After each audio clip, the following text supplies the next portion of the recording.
السلام علیکم ورحمۃ اللہ وبرکاتہ۔ بسم اللہ الرحمن الرحیم۔ دوستو، حضرت مالک بن دینار رحمۃ اللہ تعالی نے ایک مکان کرائے پر لیا۔ آپ کے ہمسائے میں ایک یہودی رہتا تھا۔ آپ کے گھر کی محراب یہودی کے مکان کے دروازے پر تھی۔ اس نے پاخانہ بنا لیا اور غلاظت آپ کے گھر میں پھینکتا اور محراب کو پلید کر دیا۔ ایک مدت تک اس نے ایسا ہی کیا اور آپ نے کسی سے ذکر نہ کیا اور نہ ہی اس سے شکایت کی۔ ایک دن وہ یہودی آپ کے پاس آیا اور کہا، اے مالک، تجھے میرے اس پاخانہ سے تکلیف تو نہیں ہوئی؟ آپ نے فرمایا، تکلیف تو ضرور ہے، لیکن میں نے ایک تغار اور جھاڑو بنا لی ہے، اس سے صاف کر لیتا ہوں اور دھو لیتا ہوں۔ اس نے کہا، یہ تکلیف آپ کس لیے برداشت کرتے ہیں؟ آپ رحمت اللہ تعالی نے فرمایا، اللہ تعالیٰ کا ایسا ہی حکم ہے، والکاظمین الغیظ۔ یہودی نے کہا، افسوس کہ اللہ کا دوست دشمن کا رنج اٹھائے اور ہرگز فریاد نہ کرے اور اس حد تک صبر کرے۔ یہ کہا اور وہ یہودی اسی وقت مسلمان ہو گیا۔ اللہ اکبر۔ دوستو، اسی طرح ایک بزرگ کا قصہ لکھا ہے کہ ان کو اسم اعظم آتا تھا، یعنی اللہ کا وہ نام جس کے ذریعے جو کچھ اللہ سے مانگا جائے اللہ وہ عطا کرتے ہیں۔ ایک فقیر اس بزرگ کی خدمت میں حاضر ہوئے اور ان سے تمنا اور استدعا کی کہ حضرت مجھے بھی سکھا دیجئے۔ ان بزرگ نے فرمایا کہ تم میں اہلیت نہیں۔ فقیر نے کہا کہ مجھ میں اس کی اہلیت ہے۔ تو بزرگ نے فرمایا کہ اچھا، فلاں جگہ بیٹھ جاؤ اور جو واقعہ وہاں پیش آوے اس کی مجھے خبر دینا۔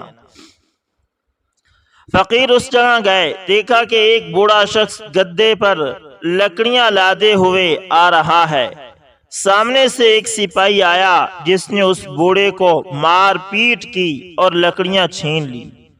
فقیر کو سپاہی پر بہت غصہ آیا، واپس آ کر بزرگ سے سارا قصہ سنایا اور کہا کہ مجھے اگر اسم اعظم آ جاتا تو اس سپاہی کے لیے میں بد دعا کر دیتا۔ بزرگ نے کہا کہ اس لکڑی والے ہی سے میں نے اسم اعظم سیکھا تھا۔ اللہ اکبر، اللہ اکبر۔ دوستو، اسی طرح حضرت مولانا احمد علی لاہوری رحمت اللہ تعالی مفسر قرآن کے صاحبزادے مولانا حبیب اللہ صاحب دورہ حدیث میں شریک تھے۔ کسی گستاخ نے ایک رقعہ بھیجا، حضرت رحمت اللہ تعالی اس وقت تو خاموش رہے، لیکن دوسری نشست میں جواب دیتے ہوئے نہایت نرمی اور شائستگی سے فرمایا کہ مجھے کسی دوست نے رقعہ لکھا ہے کہ تو اپنے باپ سے نہیں ہے۔ یہ سن کر درسگاہ میں ہیجان برپا ہو گیا۔ ہر طالب علم مجسمہ غیظ و غضب بنا ہوا تھا، مگر آپ نے اسی سکون بھرے انداز میں فرمایا کہ خبردار، کسی کو غضبناک ہونے کی ضرورت نہیں۔ میرا حق ہے کہ میں سوال کرنے والے کی تسلی کر دوں۔ اس کے بعد فرمایا کہ میں ضلع فیض آباد، قصبہ ٹانڈا، محلہ اللہ داد پور کا رہنے والا ہوں۔ اس وقت بھی میرے والدین کے نکاح کے گواہ زندہ ہیں۔ خط بھیج کر یا وہاں جا کر سمجھ لیا جائے، العظمت للہ، بردباری کی بھی انتہا ہوگی۔ اس واقعے سے آپ صلی اللہ علیہ وسلم کے فرمان کی پوری تشریح ہو جاتی ہے کہ پہلوان وہ نہیں جو کسی کو بچھاڑ دے، بلکہ پہلوان اور بہادر وہ ہے جو غصے کے وقت اپنے اوپر قابو رکھے اور اپنے نفس کو مغلوب کر دے۔ اللہ اکبر، اللہ اکبر۔ دوستو، اسی طرح حافظ ابو نعیم حضرت سفیان ثوری رحمت اللہ تعالی سے نقل کرتے ہیں کہ میں ایک دفعہ بحر جا رہا تھا۔ میں نے ایک نوجوان کو دیکھا کہ جب وہ قدم اٹھاتا ہے یا رکھتا ہے تو یوں کہتا ہے، اللہم صلی علی محمد وعلی آل محمد۔ میں نے اس سے پوچھا، کیا کسی علمی دلیل سے تیرا یہ عمل ہے یا محض اپنی رائے سے؟ اس نے پوچھا تم کون ہو؟ میں نے کہا سفیان ثوری۔ اس نے کہا کیا عراق والے سفیان؟ میں نے کہا ہاں۔ کہنے لگا تجھے اللہ کی معرفت حاصل ہے؟ میں نے کہا ہاں ہے۔ اس نے پوچھا کس طرح معرفت حاصل ہے؟ میں نے کہا رات سے دن نکالتا ہے، دن سے رات نکالتا ہے، ماں کے پیٹ میں بچے کی صورت پیدا کرتا ہے۔ اس نے کہا کہ کچھ نہیں پہچانا۔ میں نے کہا پھر تو کس طرح پہچانتا ہے؟ اس نے کہا کسی کام کا پختہ ارادہ کرتا ہوں، اس کو فسخ کرنا پڑتا ہے، اور کسی کام کے کرنے کی ٹھان لیتا ہوں مگر نہیں کر سکتا۔ اس سے میں نے پہچان لیا کہ کوئی دوسری ہستی ہے جو میرے کاموں کو انجام دیتی ہے۔ میں نے پوچھا یہ درود کیا چیز ہے؟ اس نے کہا میں اپنی ماں کے ساتھ حج کو گیا تھا، میری ماں وہاں رہ گئی یعنی مر گئی، اس کا منہ کالا ہو گیا اور اس کا پیٹ پھول گیا، جس سے مجھے یہ اندازہ ہوا کہ کوئی بہت بڑا سخت گناہ ہوا ہے۔ میں نے اللہ عز و جل کی طرف دعا کے لیے ہاتھ اٹھائے تو میں نے دیکھا کہ تہامہ حجاز سے ایک ابر آیا، اس سے ایک آدمی ظاہر ہوا۔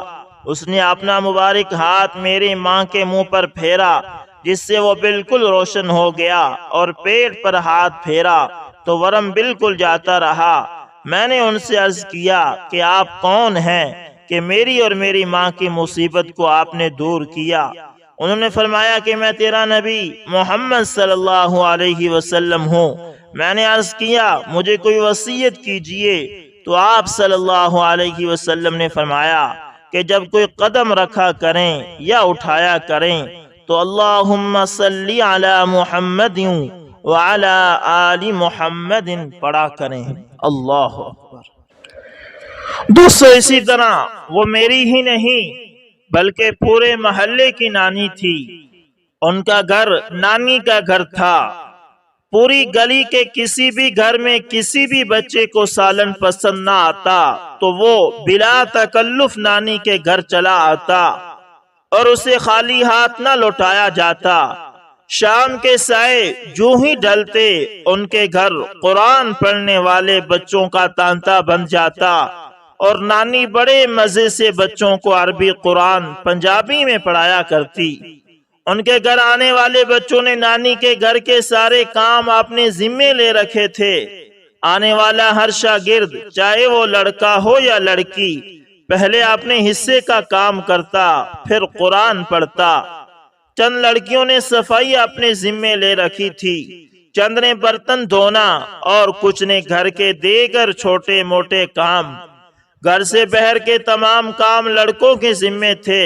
عجیب دقیانوسی زمانہ تھا، یعنی عجیب و غریب زمانہ تھا۔ جو بچہ اپنے استاد یا استاد کے گھر کے جتنے زیادہ کام کرتا اس کے والدین اتنا ہی زیادہ خوش ہوتے۔ استاد کی خدمت کے بدلے میں اللہ ایسے شاگردوں کو علم کا نور عطا فرماتے تھے۔ آج بھی شاگرد کہتے ہیں کہ ہم علم حاصل کرتے ہیں، لیکن اصل میں وہ علم نہیں، معلومات ہوتی ہیں، کیونکہ سچا علم تو یقیناً انسان کو مہذب اور بااخلاق بنا دیتا ہے، جبکہ آج کل اس کے برعکس ہے۔ نانی کے اسی گھر میں ان کی بیوہ بیٹی بھی رہتی تھی، جس کی 2 بیٹیاں تھی۔ اس بیوہ کا خاوند انتہائی شریف النفس اور نیک انسان تھا۔ قدرت کو ایسے ہی منظور تھا، وہ شادی کے چند برس بعد ہی چل بسا، اور یہ بیٹی بیوہ ہو کر نانی کے گھر کی ہو رہی۔ نانی نے اس کی دوسری شادی کی کوشش کی، مگر اس بیٹی نے سختی سے انکار کر دیا۔ اسے معاشی محتاجی سے بچانے کے لیے LHU کا کورس کروایا گیا، اور یوں وہ مڈ وائفری سے مناسب کمانے لگی۔ لیکن عجیب بات یہ تھی کہ اپنی باقی بہنوں کے برعکس ان کا مزاج انتہائی جارحانہ تھا۔ لوگ سمجھتے تھے کہ شاید بیوگی کے صدمے نے انہیں ایسا کر دیا ہے، لیکن نانی بتاتی تھی کہ یہ اپنے خاوند کے ساتھ بھی ایسا ہی سلوک کیا کرتی تھی، اور وہ اللہ کا ولی بخوشی اس کو برداشت کیا کرتا تھا۔ ان کا اور ان کی بیٹیوں کا کھانا پینا بھی نانی کے ذمے تھا۔ ہماری خالہ کھاتی بھی تھی اور آنکھیں بھی دکھاتی تھی، میں نے بھی اپنی عمر کے کم و بیش 10 برس نانی کے گھر ہی گزارے تھے، اور مجھے وہ منظر اچھی طرح یاد ہے کہ نانی انہیں کہا کرتی تھی کہ تمہاری بیٹیاں بھی تمہارے ساتھ ایسا ہی سلوک کیا کریں گی جیسا تم میرے ساتھ کرتی ہو، اور وہ نانی کی بات کو اپنی جارحانہ ہوں کہہ کر اڑا دیتی۔ ہماری اس خالہ نے اپنا سب کچھ اپنی بیٹیوں پر لٹا دیا، انہیں اچھی تعلیم دلوائی، ان کا ہر ناز و نخرہ پورا کیا، مگر ہوا پھر وہی جو ہماری نانی کہا کرتی تھی۔ بیٹیاں بڑی ہوئیں تو وہ اپنی ماں کے ساتھ ویسے ہی بدتمیزی کرنے لگی جیسے خالہ ہماری نانی کے ساتھ کیا کرتی تھی، اور ایک وقت آیا کہ ہم نے اسی خالہ کو اپنی بیٹیوں کے ہاتھوں عاجز آ کر روتے ہوئے دیکھا۔ نانی اگرچہ یہ منظر نہ دیکھ سکی، لیکن ہوا بعینی ہی وہی جو وہ کہا کرتی تھی۔ خالہ کی 2 بیٹیوں کو بھی اللہ نے خوب اولاد سے نوازا۔ بڑی بیٹی کو تو اللہ نے ماشاءاللہ 5 بیٹے عطا فرمائے، اور چھوٹی کو بیٹے اور بیٹیاں دونوں۔ اب ان بیٹیوں کی باری آ گئی، جیسا یہ اپنی ماں کے ساتھ کیا کرتی تھی ویسے ہی ان کی اولاد ان کے ساتھ کرنے لگی، ایک سے ایک بڑھ کر بدتمیز۔ اللہ رحم فرمائے، ہم نے جیتے جی جاگتی آنکھوں سے 3 نسلوں میں مکافات کا یہ عمل دیکھ لیا، اور اب 4تھی نسل کی باری ہے۔ تیسری نسل کو یہ فقیر بارہا خبردار کر چکا ہے کہ تم لوگ اپنے والدین کے ساتھ اپنی روش بدل لو، ورنہ وہ دن دور نہیں جب تمہاری اولاد بھی تمہارے ساتھ وہی کچھ کیا کرے گی جو تم اپنے والدین سے کر رہے ہو۔ لیکن ہے رہی قسمت، وہ بھی بیچارے سم بکم عمی ہیں۔ کاش ہم یہ بات سمجھ لیں کہ والدین کے ساتھ کیا ہر عمل دیوار کی طرف پھینکی اس گیند کی مانند ہے جو لوٹ کر اسی کی طرف واپس آتی ہے جس نے اسے دیوار پر مارا تھا۔ اکثر اعمال کی جزا سزا تو آخرت پر موقوف ہے، لیکن والدین کے ساتھ کیا ہر عمل مکافات کی صورت یہاں بھی لوٹ کر واپس آتا ہے، اور آخرت میں تو اور بھی شدت کے ساتھ لوٹنے والا ہی ہے۔ اللہ اکبر، اللہ اکبر۔ دوستو، جب شاتم رسول راج پال نے غصہ خانہ کتاب لکھی تو حضرت شاہ جی سید عطا اللہ شاہ بخاری رحمت اللہ تعالی نے لاہور میں خطاب کرتے ہوئے کہا، مسلمانوں، میں تمہاری سوئی ہوئی غیرت کو جھنجھوڑنے آیا ہوں۔ آج کفار نے توہین رسالت صلی اللہ علیہ وسلم کا فیصلہ کر لیا ہے۔ انہیں شاید یہ غلط فہمی ہے کہ مسلمان مر چکا ہے۔ آؤ اپنی زندگی کا ثبوت دو۔ عزیز نوجوانوں، تمہارے دامن کے سارے داغ صاف ہونے کا وقت آن پہنچا ہے۔ گنبد خضرا کے مکین تمہاری راہ دیکھ رہے ہیں، ان کی آبرو خطرے میں ہے، ان کی عزت پر کتے بھونک رہے ہیں۔ اگر قیامت کے روز محمد صلی اللہ علیہ وسلم کی شفاعت کے طالب ہو تو پھر توہین رسالت صلی اللہ علیہ وسلم کرنے والی زبان نہ رہے، یا پھر سننے والے کان نہ رہیں۔ مشہور ادیب ڈاکٹر سید عبداللہ لکھتے ہیں کہ اس روز پانی اور آگ، یعنی سرد آہوں اور گرم آنسوں کے ملاب سے ان کی تقریر ڈھل رہی تھی۔ حضرت شاہ جی رحمت اللہ تعالی نے خطاب کرتے ہوئے کہا، آج آپ لوگ جناب فخر رسول صلی اللہ علیہ وسلم کی عزت و ناموس کو برقرار رکھنے کے لیے جمع ہوئے ہیں۔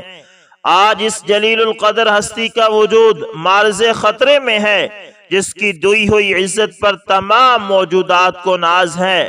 آج کوئی روحانیت کی آنکھ سے دیکھنے والا ہو تو دیکھ سکتا ہے کہ اس دروازے پر ام المؤمنین حضرت سیدہ عائشہ صدیقہ رضی اللہ تعالی عنہا اور ام المؤمنین حضرت خدیجہ الکبریٰ رضی اللہ تعالی عنہا آئی ہیں اور فرما رہی ہیں کہ ہم تمہاری مائیں ہیں۔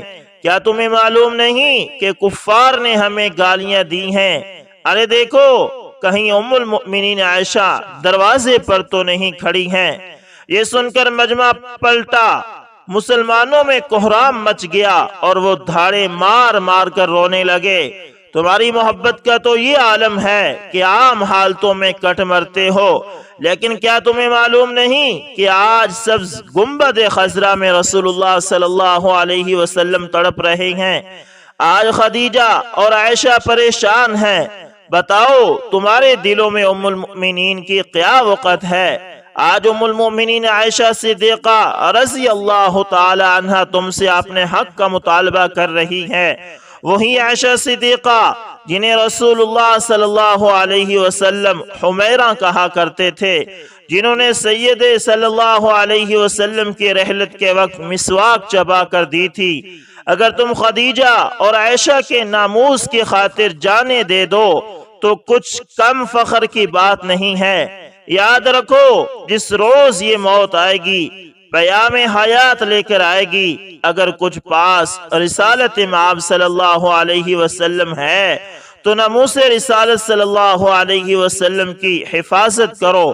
یہ کلمات اہل ایمان بالخصوص غازی علم الدین شہید کی دل کی دھڑکنوں میں ڈھل گئے۔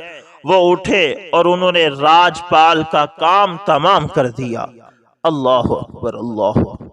دوستو حضرت میاں جی نور محمد صاحب رحمت اللہ تعالی فرماتے ہیں کہ جب سید احمد شہید رحمت اللہ تعالی ہفتے میں ایک دن جنگل میں سیر کے لیے تشریف لے جاتے تھے تو بڑے بڑے لوگ یہ حسرت کرتے تھے کہ ہمیں بھی سید صاحب کے ساتھ جانے کا موقع مل جائے۔ حضرت میاں جی فرماتے ہیں کہ ایک روز مجھے بھی موقع مل گیا اور میں سید صاحب کے ساتھ چل پڑا۔ سید صاحب گھوڑے پر تشریف فرما تھے۔ خانم بازار دہلی سے گزرے، وہاں سے آگے ایک گلی سے گزرے۔ اس گلی میں ایک رنڈی کا مکان تھا، وہ نہایت حسین اور پڑھی لکھی تھی، اور اس گلی میں سے معمولی آدمی کا گزرنا ناممکن تھا۔ گلی میں اس کا بڑا بنگلہ تھا، بڑے بڑے شہزادے اور امیر زادے اس کے بنگلے پر جاتے تھے۔ جب سید احمد شہید رحمت اللہ تعالی اس رنڈی کے بنگلے سے گزرے تو وہ حسن اتفاق سے اپنے دروازے پر کھڑی تھی، زرق برق لباس میں ملبوس تھی۔ سید صاحب نے اس کی طرف نظر اٹھائی، پھر کیا تھا، وہ چیخ پڑی اور سید صاحب کے گھوڑے کے پیچھے دوڑ پڑی، اور پیچھے یہ آواز بھی لگا رہی تھی، اے شہسوار، خدا کے واسطے ذرا گھوڑا روک لے۔ آپ نے گھوڑا روک لیا اور وہ بے تحاشا گھوڑے کے اگلے دونوں پاؤں کو لپٹ گئی اور پھوٹ پھوٹ کر رونے لگی۔ سید صاحب بار بار فرماتے تھے کہ بی بی سن تو صحیح، بات تو بتلا، تو کون ہے اور کیوں روتی ہے؟ گھوڑے کے پاؤں چھوڑ دے اور اپنا مطلب بتا۔ وہ برابر روتی رہی اور گھوڑے کے پاؤں پکڑے ہوئے تھی۔ جب اسے رونے سے افاقہ ہوا تو اس نے کہا کہ جی میں توبہ کرنا چاہتی ہوں اور کچھ نہیں چاہتی۔ سید صاحب نے فرمایا اس وقت تمہارے مکان میں بندے ہیں؟ اس نے کہا جی ہاں۔ سید صاحب نے فرمایا توبہ کے بعد نکاح کرے گی؟ اس نے اقرار کر لیا اور کہا کہ جو آپ فرمائیں گے وہ کروں گی۔ اس وقت اس رنڈی کے گھر میں کل 10 آدمی تھے۔ فرمایا سب کو بلاؤ۔ 9 تو آ گئے۔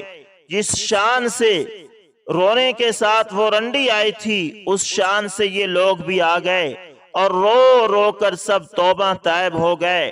سید صاحب نے فرمایا آپ سارے اکبری مسجد میں چلیں، میں آ رہا ہوں۔